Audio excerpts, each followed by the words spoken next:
What's up, guys? Let's take a look at House of the Dragon, Season 2, Episode 3.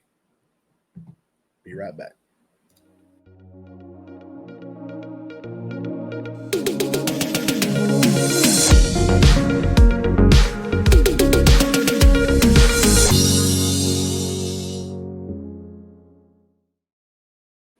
How's everybody doing, man? I just wanted to come in here, do a little bit more of a discussion for House of Dragon, Season 2, Episode 3, The Burning Meal.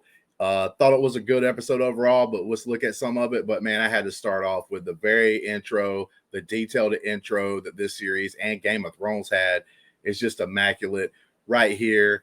We got the scene last week where you had the carriage going over there to the funeral of, and here it goes, man, right here on the tapestry in the opening, like little thing, where it's telling you who's all acting and everything in the intro.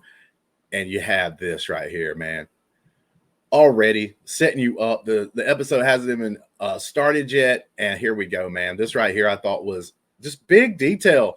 And that's one of the things you miss in a lot of shows that aren't that good is just detail. And this is what this is. Quintessential detail. Very good. Even though it's almost grotesque. I mean, like the red coming through here with the blood as it goes around the kid's neck. It's just, I just thought that it just caught my eye. I thought that was really cool.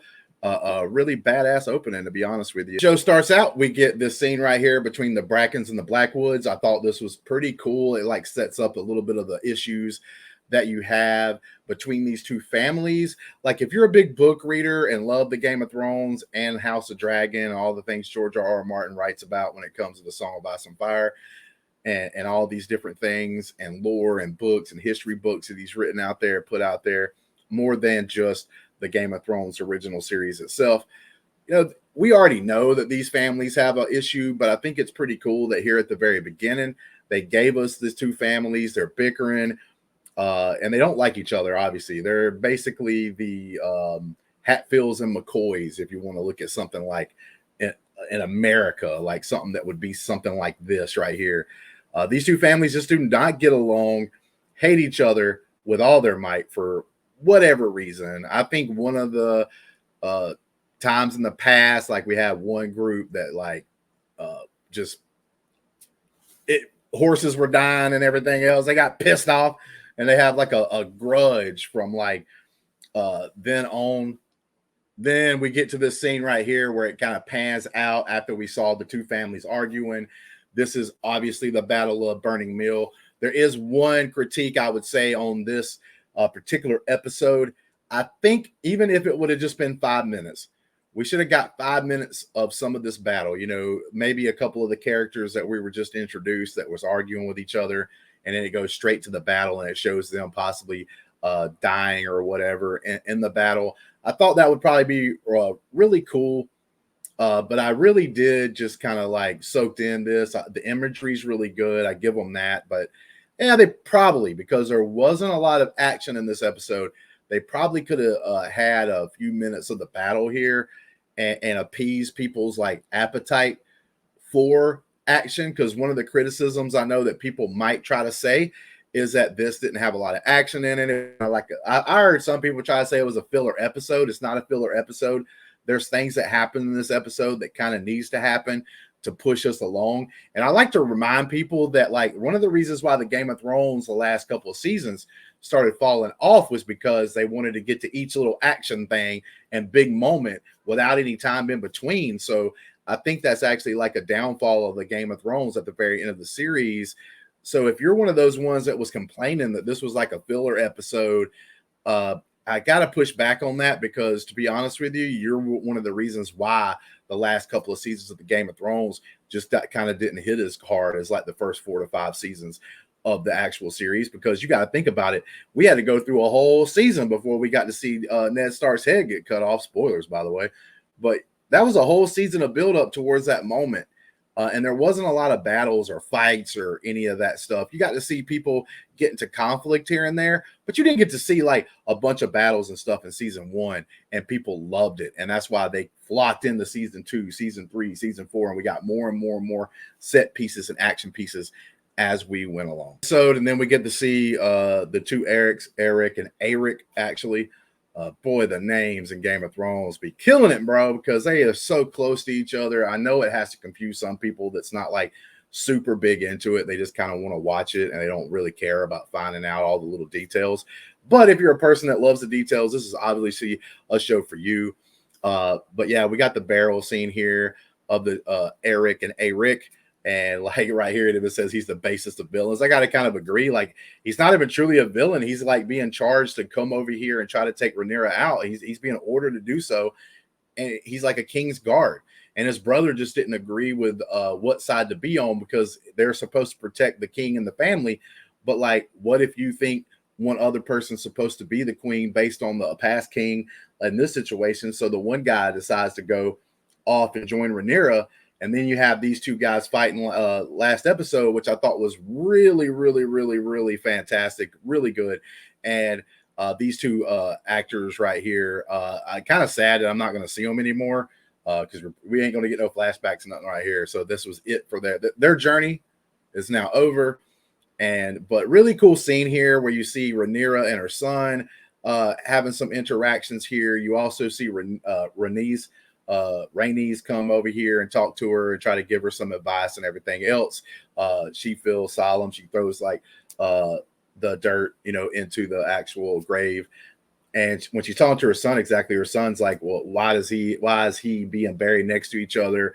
He points out that, like, obviously the one tried to kill you. It's like a disgrace to have them buried in the same grave. But then, like, Rhaenyra recognizes the fact that the one guy did it because he was following his code and his oath.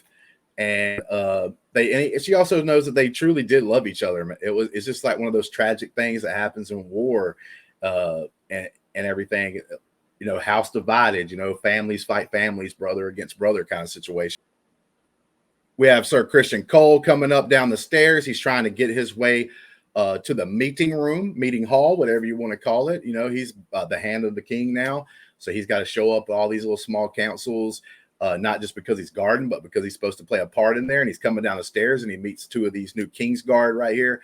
Pretty good touch right here. They're showing the breakup and like really the fall of the King's Guard. The King's Guard in certain areas, like right before, like during Robert's Rebellion and stuff, like the King's Guard's got some of the key players, some of the best knights in the land. And then we're coming into this and seeing a drastic like contrast with these King Guards. Now they're obviously maybe like Aegon's friends that he's basically handpicking to be part of the King's Guard now, to give them a position and to have them around. And they're just lazying around, sitting down. They're not really caring about their oaths. They're not really caring too much at all. They see Christian Cole come up behind them, and then they just kind of stand up and get at attention and whatnot. But yeah, we're definitely seeing like the faults, like decisions that are being made, one by like a young king. And like Rhaenyra is making mistakes as well. This show is always filled with powerful scenes, and this is just another one to put on the table. And they're sitting at the table there. But like, you have Christian Cole, you have Alicent, two big players here. We obviously seen that they have a little bit more of a relationship than what some may have thought. I mean, come on. We saw Mr. Cole there eating some of the pie. And then obviously later on in the episode, them doing it. They was obviously doing it while the little small child was getting his head cut off, which shouldn't have been happening, but they're doing the thing. Plus, talking about the King's Guard and breaking oaths, that's Christian Cole breaking his oath, and he's done it repeatedly already in this season 1 and in this season as well. But I did like there's like this frustration that's happening between them because he's now hand of the king, so he's supposed to give his advice and stuff like this. The queen or the queen regent, whatever you want to call, she's not really the queen no more, but her son's like that, a young actual king, so she's trying to oversee, and she's part of the council here, so she still has a little bit of power. She's trying to give advice and everything else on this small council, but you can see the women here in this episode, and it goes for both Alicent and Rhaenyra, are both being portrayed as these people that's not really wanting to join the fight yet. They're holding out hope, possibly. They don't want to go 100% into this war because they know it's going to be bloody. The dragons are going to make it worse because it's like, man, what do we do in these situations? And she's kind of trying to hold back a little bit, and then he's trying to be more aggressive. And there's some good points made here. There's a point to where Christian Cole says war favors the bold, but then like Allison came back with like it didn't serve Eric and everything else, who we just saw got buried. So obviously being bold and bold and rash decisions don't always work out. So you got to have some kind of line there, something to follow. I just thought this was a really good scene between these two actors, because they done well in all the other scenes that were together. They got a decent chemistry in this, but it does like another wedge being put in there, you know, like you think, oh yeah, they're perfectly fine. They're going to be all hunky-dory with each other all the way out through the episode or season. And no, we've already getting that wedge getting put there in place between Cole and Allison. Thought this was a really good scene that showcased that. And I'm going to give props to as well in this scene, Aegon the King. Last few episodes, I liked him even in season 1, but you didn't get to see him really showcase things. He's been able to showcase some stuff in this season, and he has done top notch. Then we have Queen Rhaenyra here talking to one of Daemon's daughters and saying, hey, look, she's got to send her boys away. She's sending them a couple of eggs, maybe even a hatchling, I think it was, they said. And we have Daemon's daughter here, like not liking this situation. She wants to kind of be on front line. She wants to ride a dragon too. She wants to help out, but she's being sent to the area to get their support because they requested a dragon. Basically, Rhaenyra is hoping that some dragon eggs, a hatchling, and sending her sons over there for protection will be like a big enough. It will be enough. She doesn't want to give them one of their fully grown dragons, obviously, to make their battle that they're about to have to ensue in and their war they're about to have to take place in weak. This may be my favorite part of the episode. I know it was kind of a downer to a certain point. You expect Daemon to show up at Harrenhal, and he's just going to be in there busting heads, killing some people and stuff like that, and taking control of the castle. That didn't happen, but it was still possibly my favorite part of the episode because Harrenhal is supposed to have this dark history, almost like this haunted castle and everything else. And you really got that feel while he's walking through the castle. I also thought it was kind of funny. He walks in, kind of punches a guy, and then you have the guy who I guess is the leader of the castle at the time. It's like standing up, kneels to him, and just gives him the castle without any fight at all. Thought that was interesting. I thought it was kind of funny too, like the guy that was in charge of the castle was like apologizing because they didn't have better food at the time. Like they didn't have everything set up for like a new ruler to come in. So he's like, I apologize. This is all I've got. You know what I'm saying? It's not the greatest, but that's what we got. But any scene with Daemon, man, the actor is just so fantastic. So fantastic. Almost any scene with him is really good and becomes people's favorites really fast. But yeah, it gives you like this darkness to Harrenhal. It does show Daemon take Harrenhal, which is going to be important for those of you that know some of the things that's going to happen in the future in this story if you read the book. But yeah, really like the scene. I really liked how sometimes you complain because things are too dark, but this is one of those scenes where it was good that it was so dark. Right here we have Christian Cole meeting Sir Gawain for the first time, which is Otto Hightower's son, Alicent's brother, and almost his sister. But yeah, he comes up here. He shows his taste and everything else. And one of the things that I caught like in this little scene was I thought it was a cool little scene with these two actors and Alicent there as well. Is there's a little bit of uncomfortableness, and he's going to join Cole as he's going to try to march towards Harrenhal. They're already late, but they don't know it yet because you have Daemon already there. And is this thing right here. I didn't really pay attention. This is something that I missed during Sir Christian Cole's like stint on the show. Something I probably should have known, but I did not know. But something I called, if you see the dialogue there at the bottom of the screen, he says to march to war with a Dornishman. Like, so he brings that out, right? Like he even says it's going to be delighted to do so.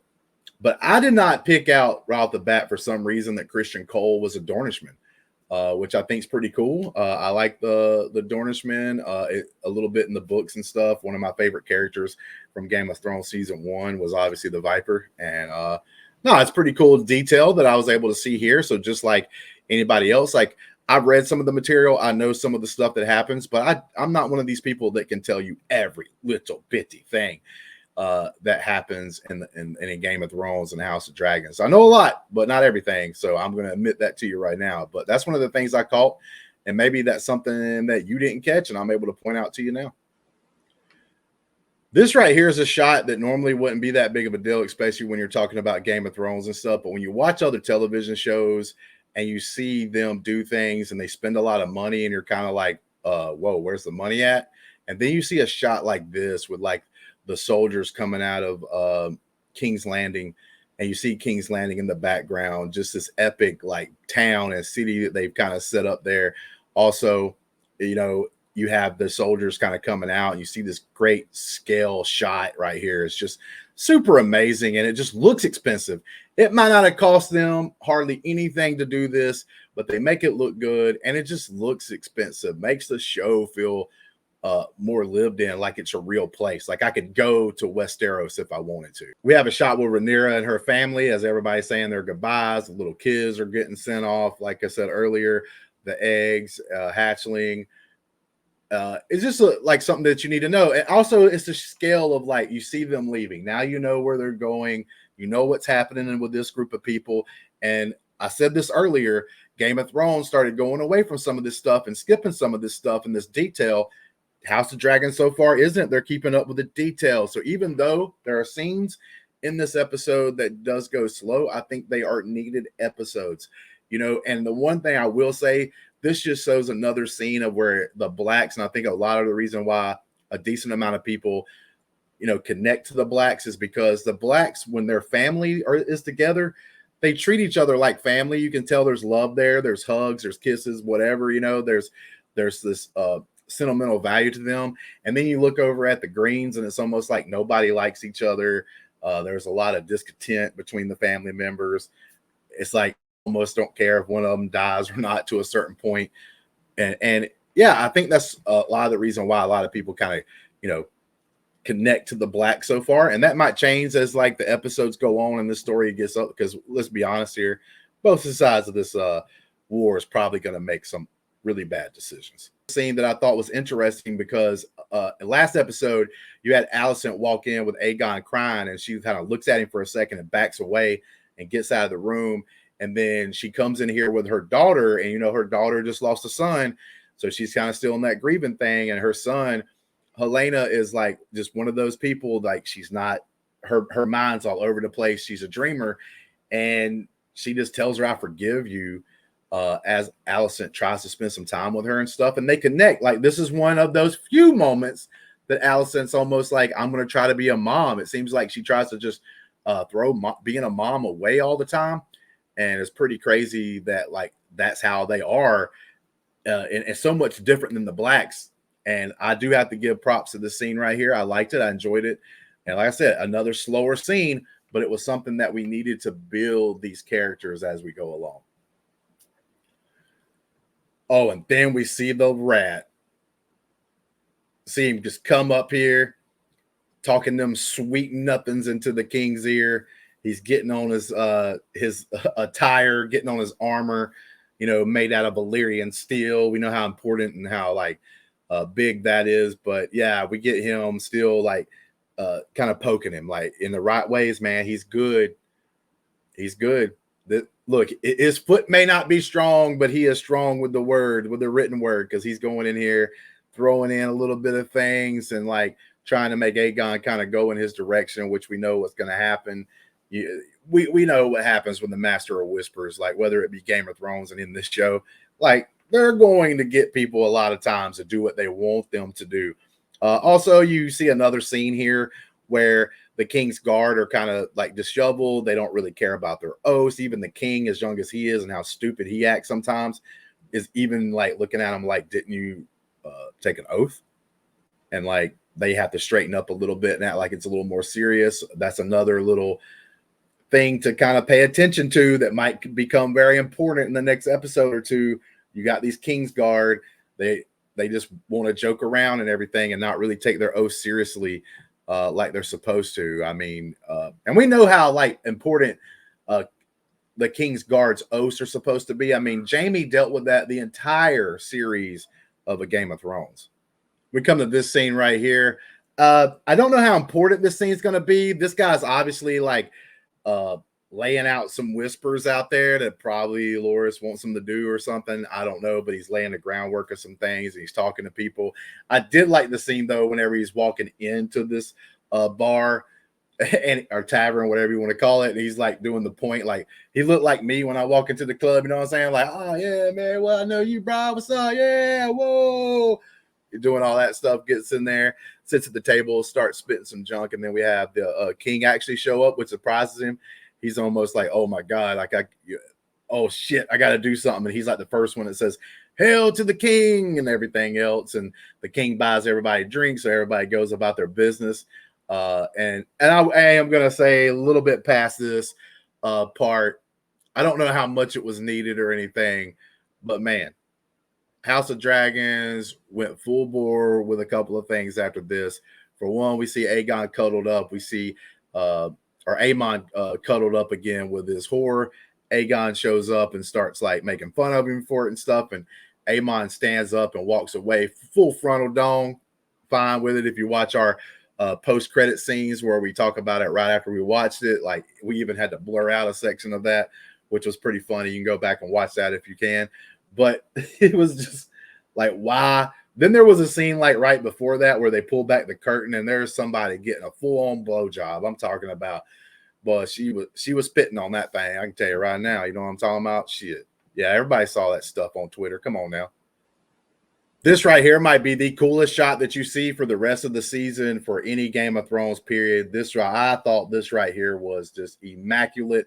You have Christian Cole and Gwaine over here, like, woo, riding that horsey as fast as they possibly can. You got this dragon coming in at them full speed. And I love this shot where they're like getting really close to the tree line and the dragon's like coming in almost there. There's even like a shot like right before this one where it comes down at an angle and the dragon's coming down at an angle coming to get them. Like this whole scene, this was as close to as much action as you were going to get in this episode. I thought it was done really well. I thought it was really neat how they were doing it. I even like the little detail of her looking down from her dragon and how high up she was. You really normally wouldn't be able to see anything, but because they're wearing the armor, the sun was hitting it and she could see the glare, and that's how she even noticed them. I thought that was a pretty cool little detail there. They didn't really have to do that, but they did anyway. Thought that was really cool. All this right here was done super good. Like, I don't see anybody can complain about this. Like, that's just beautiful looking right there. And like they've been trying to do for the last couple of episodes, this episode and last episode, trying to get Rhaenyra, pressure her into doing some things and making some decisions. She hasn't really yet. She's sitting back. She's trying to find out, is there any way to stop all the bloodshed and stuff? And I've seen some people complain because they're talking about like the two this show is trying to make the two ladies feel like they don't want to go to war. Nah, man, this is Game of Thrones, baby. You got to know how to play the Game of Thrones. You got to do actions. You can't just sit and rest and sit in a chair and hope things go right. You have to be preemptive. So there is like a little bit of a complaint with that. I also know and understand what they're trying to set up. I know these two ladies are about to probably lose it and go full bore 100%. They're just giving you that little quiet before the storm here and everything. But yeah, they are telling her she needs to get down to business. Right? She's not wanting to at this point. We'll see that later in this episode, but I thought it was important to point out that, like, you know, she's really just on that verge. She's on that edge of what should I do? I don't want to make the wrong choice. She's trying to be a good queen, but sometimes if you hesitate for too long, you end up losing more and more stuff. Let's see what happens as we go along with the season, to be honest with you. There's this scene right here where Rhaenyra, you see her at her younger version. They brought that same actress back, which I thought was kind of cool for this little flashback. We got Daemon in Harrenhal still, the haunted castle. He's starting to see things, right? And he walks in here and in front of the fireplace, you see Rhaenyra, the younger Rhaenyra, and she's saying, I have to put things back together and fix them, basically talking about how she's having to clean up after Daemon because Daemon makes rash decisions. Unlike her, like, so if they were together, they probably would come up somewhere in the middle if they would actually work well together. The problem is they can't work well together for whatever reason, right? Like, because she can't trust him, obviously, is one thing, but we'll see how like this relationship develops throughout like the actual show. But yeah, I thought this was a really cool scene. You're starting to get a little bit of horror from Harrenhal. Also Daemon, from Game of Thrones season 1, we had like what they called the Red Queen.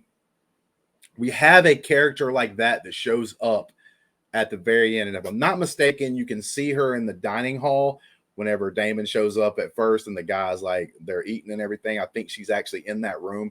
But at the very end of this little scene, you'll see her. She talks to Daemon and says, "You will die here," which is like basically a bad omen. So, hey, if you haven't read the book, you don't know everything that happens, but this is the Game of Thrones. People die. Queen here making her way into the castle. I don't think they messed up on this too bad. I do see where some people can complain that they kind of like she rushed getting here because it was a scene right before this where she actually makes this plan. Then all of a sudden you see her over here. We got to remember that Dragonstone and King's Landing aren't that far apart, so it doesn't take a lot of time to get there. But it would have took some more time probably to plan this than what they showcase in the show here. But I'm going to give them a pass because most of the other stuff they have let a little time go by before we just jump to something. So, but this is where Rhaenyra is trying to get in there to talk to Alicent. She finally read Alicent's note. She's trying to get in here to talk to Alicent about everything that's been going on, possibly so that she can stop the bloodshed. And you can't blame her here. This is like a pretty smart move if you can pull it off, but it is pretty crazy. Like, she's very vulnerable at this time. The war could possibly be over just from someone recognizing her at any time and yelling out her name. She's done. She's toast. There's no way she's going to survive that. This isn't a huge part of the conversation, but one reason why I wanted to stop right here, you see somebody walk up and light a candle as they're talking. In a Game of Thrones, and so far, they've done a good job in the House of Dragons as well, this isn't meaningless. It stops the conversation. It gives them a little bit of a time to breathe. But the part I'm talking about is whoever's lighting that candle, I guarantee, sees what's happening, and that's going to play out in the show. Somebody's going to tell Larys. He's probably going to tell Aegon. Then he's going to look at his mom as possibly a traitor, trying to turn sides or whatever, because she has this conversation. She gets seen having this conversation, and that could be a bad thing for the Greens. Just letting y'all guys know, this person lighting this candle, I don't think is pointless. I don't think was just there to give them a pause in their talk. I think it actually meant something. I know there's issues that people may have with them getting to this part of the actual episode. This was a very important conversation that I think, and a very cool conversation to pay attention to. You have both of these girls, Alicent and Rhaenyra, very emotional. And the one part I wanted to stop at here was the Conqueror. She's saying it out loud to herself. Now she understands that she may have misheard. Aegon, her son, is not the Aegon that the king was possibly talking about when he was dying. And you can see that she's very emotional in this state, because to me, you can tell she knows in this moment she made a mistake. She misheard. It was, like she's saying, like he wasn't making sense sometimes, but all she made out was Aegon, and like her son's name Aegon. So she's going to automatically think that, but she's done went down this rabbit hole. She's done dug herself a hole so deep that there's no turning back. It's one of those things to where, and as of now, she doesn't even have the power. She's not like the queen anymore, and her son's old enough to take charge on his own, so she can't like rip the power away from him. And it might not. She's already showed lapses of being able to even control her son and everything else like she wants to. So she doesn't really have the power to stop everything right now anyway. But like, man, it's kind of killing her. She's like, damn, I made a mistake. And Rhaenyra's made mistakes too. Like, let's don't like just turn this on Alicent. But I do think this was a strong moment where both these women, for one, it was a brilliant scene. They did very well. The emotion, the crying, and everything else looked all natural, looked like real characters, doing these and feeling these things. So kudos to them. And in this moment, I realized, like, this one person realizes they've gone too far. They can't turn back. Everything's in motion. She can't stop it right now. She doesn't have the power to. And then you have Rhaenyra that's like, oh my God, like you mean to tell me this got started because you overheard my father talk about the prince that was promised? So it's this two emotional people right there next to each other. Some people also may have the problem with as soon as Alicent got away that she couldn't be stabbed, she could have like ran off and started screaming that she needed help. But it's weird. We're talking about medieval times where people have honor. These days, that's exactly what Alicent would do. In 2024, as soon as she got away, oh God, bye, she would probably been making a Twitter post while doing it. But in this time, in this setting that we're in, honor means so much. Your word means so much. Like the way you do things mean a lot. And I think that Alicent was like, you know what? She went through all this trouble to come and at least talk to me. I'm not going to take her out like that. And I can understand why she wouldn't do it. You know, like she's also like flooded with emotions. Like, so she's not thinking 100% clearly either. She probably just wants to get out of there and let all this stuff go and like reset the chess pieces. But like I said, it's too far gone. The chess pieces can't be replaced. They can't be like, you can't just reset this game and start anew. It's already too far. Pieces have already been lost. And it's sad because you see that happening and now they're going to come back. I do think this was a powerful scene and I thought it was a really cool scene. I give this episode a 6.5 to 7 overall. It does lack in some of the excitement and everything. And it's hard to judge an episode like this because it does have a lot of dialogue, a lot of character development. We're trying to get to the big bad. And if you saw the previews for next episode,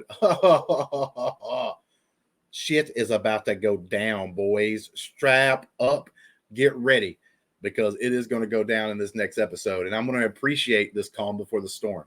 I'm fine with a calm before the storm whenever we have something that we know is probably going to be paid off very well. In a lot of shows, though, say like the last few seasons, probably even more than that, of like The Walking Dead, for instance, there's throwaway episodes all the time, man. It's like, oh, we just need to take up some time. This crap don't mean nothing. I think there are going to be instances in this episode that's going to come back to bite someone one way or the other. And there's going to be consequences, and it's going to be cool to see the story develop this way. But yeah, I'm leaning towards more of a 7, man. In the comments, let me think what you think about the show. Let me know if I missed anything, if there was some cool things that you remember from the episode or saw in the episode, Easter eggs or something like that maybe I didn't catch and didn't realize and all that. That'd be cool to kind of communicate with you guys, and I'll be with you next week. Until next time, peace.